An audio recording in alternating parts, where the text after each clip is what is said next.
Now, where were we?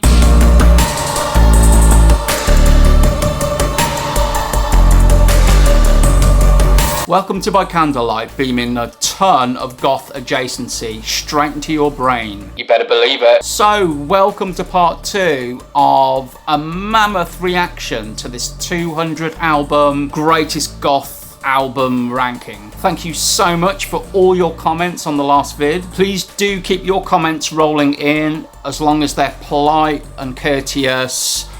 I won't bite your ankles. But this ranking, it's difficult, isn't it? I mean, don't get me wrong, these journalistic lists don't keep me up at night. They shouldn't be bothersome to us lot, so it's only because I'm doing a video about it that we're really honing in on each of these choices. And what I've learned from doing part 1 is that these albums actually fall into one of 3 groups. Group 1 is your quintessential goth album, undisputed, usually the classics, you know, First and Last and Always and In the Flat Field. Those kind of albums. Group 2 is where it gets trickier, because these are the albums that could be included or dismissed depending on how you classify goth music. So Chelsea Wolfe, The Birthday Party and Nico. That leaves group 3, which are albums that could mainly universally just be dismissed as not being goth. For example, Soft Cell or Mogwai. But it's so difficult because we're just using the term goth. Just goth. It's not death rock, it's not dark wave, it's none of those. It's just goth. What would have made this list easier to swallow is if it had been called 200 goth and goth adjacent albums. But that just sounds clumsy, doesn't it? Likewise with albums that goths like. But it would be nice for one of these lists to be made by someone fully embedded in the genre and lifestyle. Because despite all the caveats, you still get the same old albums rolled out. And when some of those same old albums just aren't goth, I think it perpetuates an idea of what goth music actually is to the masses. But on a positive, I do have to say that this list has thrown up some obscure choices, and I think it does work as a checklist when searching out new bands. And that's a good thing. But let's just park all of that for now, sit back, say hello to the cat, and let me do all the work, because it's time for 99 to 1. At 99, it's Salvation, Clash of Dreams. A great start with this Andrew Eldridge produced album that, although it was recorded in the 80s, didn't see the light of day until 2014. Very hard to find though. At 98, The Gun Club, The Las Vegas Story. Okay, this is an example of that group 2 I was talking about earlier on. It's kind of post-punk meets psychobilly, which should work really, but it doesn't quite for me, even though it's got Patricia Morrison on bass. 97, Cocteau Twins, Head Over Heels. Yep, not a pure goth band, but this one definitely makes it through the gate.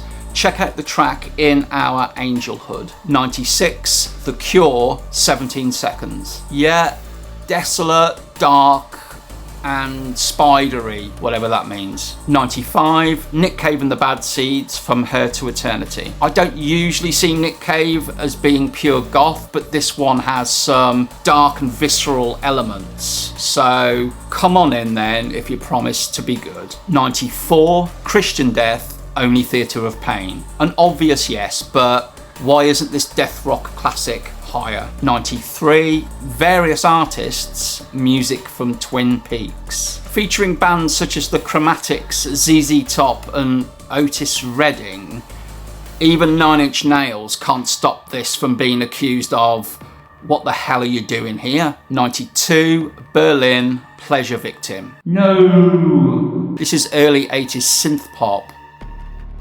91, Mark and the Mambas, Torment and Toreros. This one from Mark Allman surprised me. I'd not heard this before, but it was dark, dramatic, and yeah, I think I would let this one in. 90, The Associates, The Affectionate Punch. No, not for me. This is very much post-punk and very much goth adjacent. So, in my opinion, this doesn't belong on this list. 89, Jonathan Fireeater, Tremble Under Boomlights. No, again, another slice of post-punk that can still be appreciated by everyone, including goths, but I wouldn't put this on a pure goth list. 88, Gene Loves Jezebel, Promise. Yeah, your reserved goth seat is just over there to the left of the condiments trolley. 87, Death in June and Current 93, 1888. Yeah, you're to the right of the condiments trolley, and by the way, we've just run out of halibut.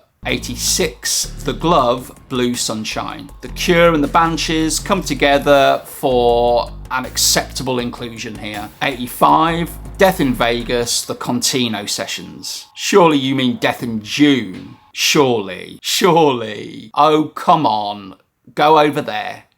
Go into your corner. 84, The Creatures Feast. Susie and Budgie? Yes, and our apologies for keeping you waiting. 83, Savage Republic, Ceremonial. I'm really torn on this one because the music's great, but these are instrumentals. And as such, it feels like this album isn't quite finished. I mean, an album doesn't have to have a voice, but it does need to make sense, so not for this list. Sorry. 82, Asylum Party, Borderline. Absolutely yes, love Asylum Party. This definitely belongs here. 81, The Wake, Masked. Get in here, your mother has been worried. 80, Skinny Puppy, Remission. It's electro-industrial, but this is dark as hell, so this makes it in okay. So, 20 in, well, 19 in. What do you think? I haven't done the math, but does it feel a little bit hit and a little bit miss and then something in the middle? Drink with me. Shall we get on? 79, Mazzy Star, She Hangs Brightly. Love Mazzy Star and this album, but it has arrived at the wrong party. Sorry. 78, Curve, Doppelganger. Another album I love that I don't think really belongs here. You can sit opposite Goth, but not next to it. 77, Ghost Dance, Gathering Dust. Much better and back on course. A great album. 76, The Cure, Blood Flowers. Have they placed the entire Cure discography on this list? You guys know how much I love this band, but this does feel a little bit of a stretch now. 75, Crime and the City Solution, Room of Lights. Strange one this, an Australian band formed from members of the Birthday Party with a vocalist that sounds distinctly like Nick Cave. It just sounds like Nick Cave and the Bad Seeds. Not for me, I would leave this one off. 74, In the Nursery, When Cherished Dreams Come True. Don't think this belongs here, but I could totally understand someone if they said that it did. I think it should be much lower then. But yeah, come on in if you have to, but do sit quietly, please. 73, The Bolshoi, Bigger Giants. Get in here now and pull up a beanbag. 72, The Chameleons, Script of the Bridge. Yeah, a fairly decent fit and a great band. It does flirt heavily with post-punk, and post-punk likes what it sees. Oh, I worry about myself. 71, Virgin Prunes, If I Die, I Die. Totally and utterly yes. 70, Tones on Tail, Pop. The side project from Daniel Ash from Bauhaus only spawned one album, but decent it is. 69, Tubeway Army, Replicas. I think even Gary Newman would look at you strangely if you called this goth. 68, Death Cult, Ghost Dance. The Cult's pre-1984 name spawned this compilation of an EP, a single, and some songs from a radio show. Yeah, I suppose this is okay, but as a little reminder, we are at ranking 68 now. 67, The Rose of Avalanche, First Avalanche. Yep, despite the fact that they tickle the armpit of post-punk. 66, Nitzareb, That Total Age. No, I know there's adjacency here, but it's too embedded in EBM to be considered pure goth, in my opinion. 65, Love and Rockets, Express. It may have glimpses, but this sounds predominantly ungoth, despite some of its members sitting at the goth royalty table. 64, Soft Cell, Non-Stop Erotic Cabaret.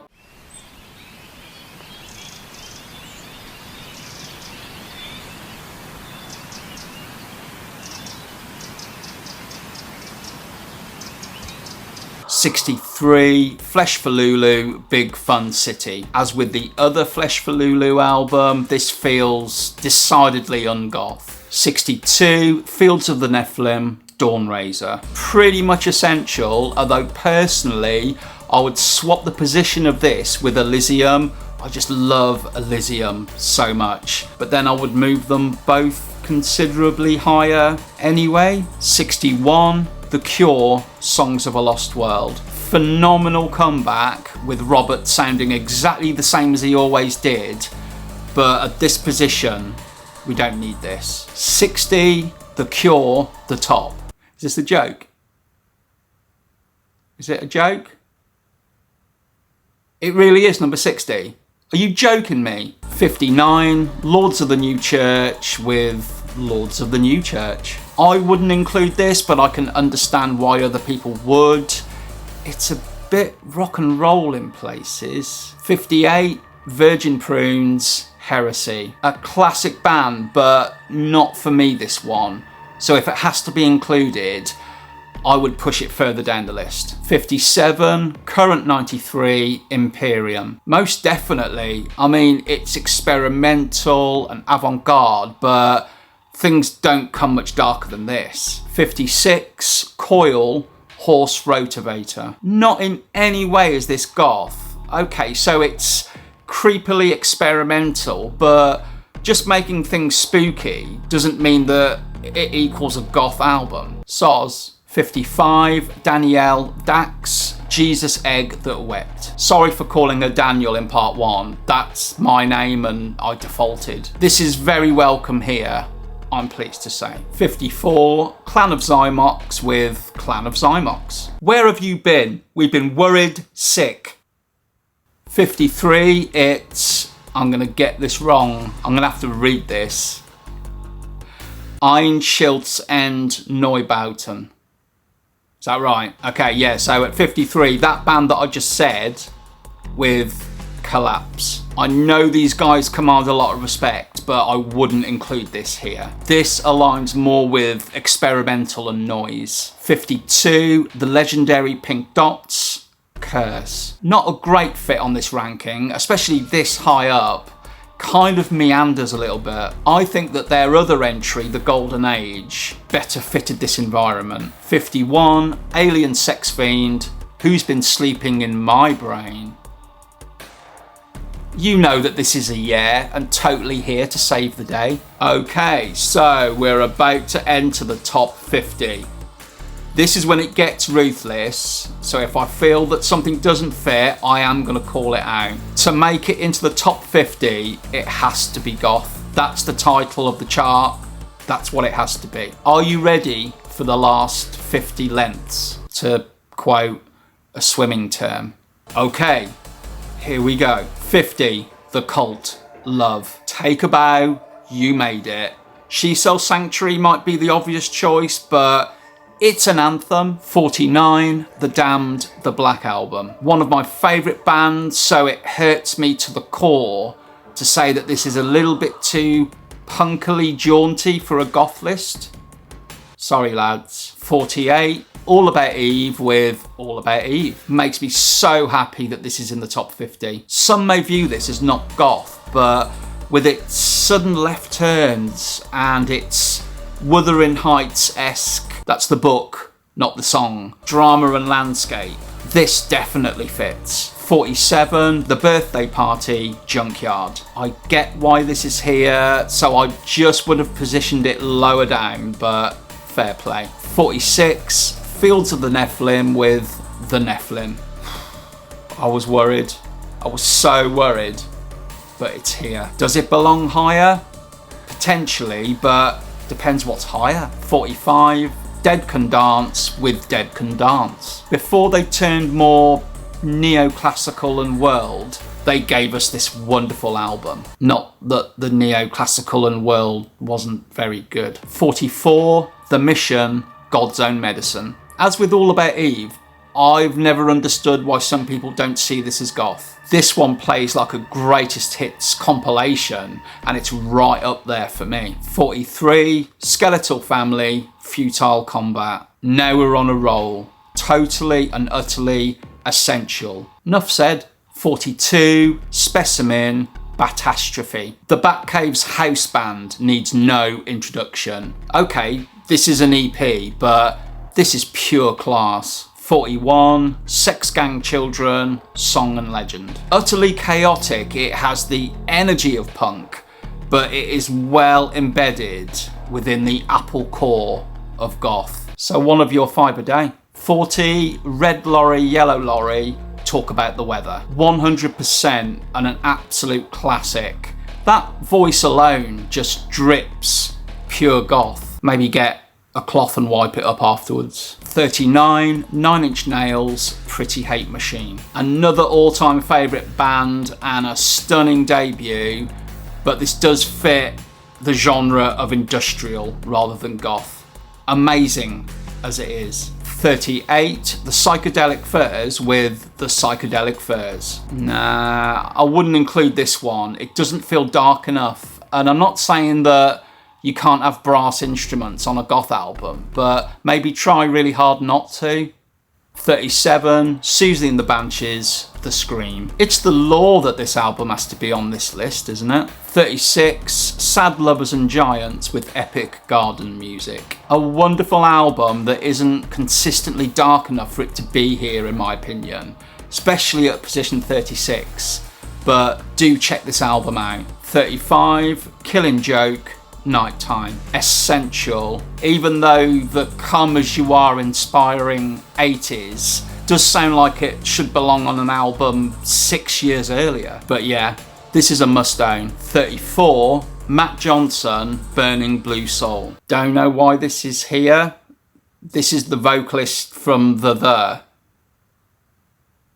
Don't know why this is here. 33, Nick Cave and the Bad Seeds, Your Funeral, My Trial. We've sidled up to goth adjacency once more with this album, in my opinion. And we've had a lot of Nick Cave on this list.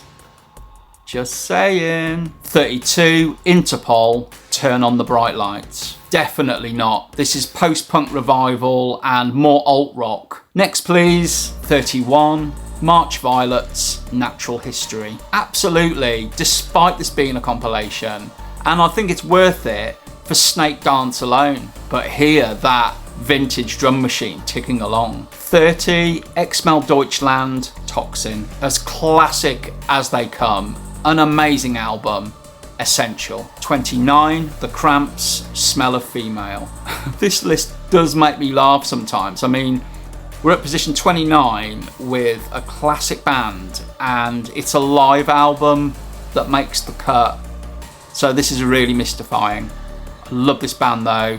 They're amazing. 28, Julie Cruz, Floating into the Night. The compilers of this ranking were clearly David Lynch fans. He's mentioned everywhere. And we know the connection between this album and his films, but it's decidedly ungoth. It doesn't really belong here. Grrr. 27, The Cure, Faith. Despite this list doubling as a Cure discography, this one is at the darker and more desolate end. So I'm agreeing that this one should be snuck in. At 26, it's various artists with Batcave, Young Limbs and Numb Limbs. Young Limbs and Numb Hymns. Young Limbs and Numb Hymns. I think that's right. Yeah, okay. It's a compilation, so Feels a bit of a cheat, really. Plenty of goth albums out there. 25, This Mortal Coil, It'll End in Tears. I mentioned this one when it was featured in the Far Out list of best goth albums. So just like I said then, this is more ethereal than goth. So I wouldn't include this one, as amazing as it is. 24, Susie and the Banshees, Kaleidoscope. It's no juju, but worthy it still is.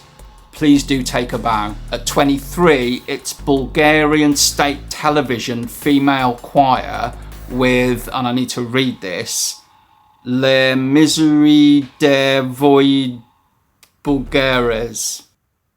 Think I may have just stepped into a parallel universe. I mean, why, what, but mainly why? I'm a little bit speechless. I mean, at best, I could probably say that the voices sounded a little bit like Lisa Gerrard from Dead Can Dance, but I'm reaching here. 22, The Sisterhood with Gift. The album that Andrew Eldridge labelled as techno.